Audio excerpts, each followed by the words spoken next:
Lately, I've been looking into topics revolving around artificial reality, or the concept of a simulation controlled from above. In doing so, I noticed a parallel that I just can't shake. It comes down to this question: if our reality is being steered by some kind of control center, or a fake sky, how do the operators protect that code from us? Take a look at the combination of these three historical sources put together. They read like the ultimate operating manual for the guardians of a matrix. //1 Mark 411 and Parables as a user interface. Mark 411 states, /2 You has been given the secret of the kingdom of bleep, but for those outside, everything comes in parables. If you view this from a purely technical standpoint, a parable is nothing more than a graphical user interface UI. We ordinary people on the outside see only the story, the scenery, and everyday life. We don't get to see the actual source code running in the background. This ensures our system remains stable and prevents us from realizing we are being remotely controlled. /2 Clement of Alexandria /Stramates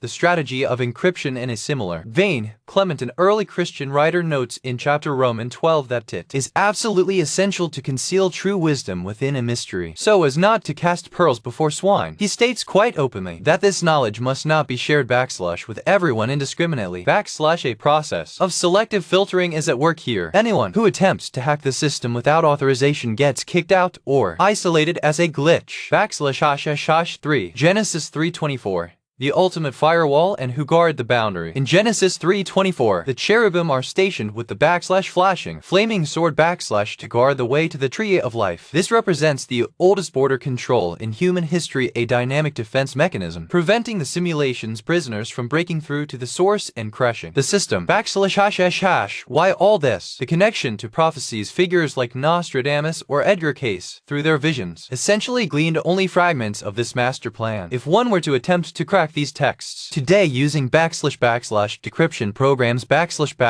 such as mathematical pattern recognition or frequency analysis, one would not be reading poetry, one would be reading the simulation's law. Well, as soon as someone sees through the timing of these time windows, they become a grave threat to the guardians. The system then typically overwrites errors in the affected individual's brain with a kind of fog of consciousness which we perceive in daily life as sudden mental lapses or deja vu, while a reset runs in the background.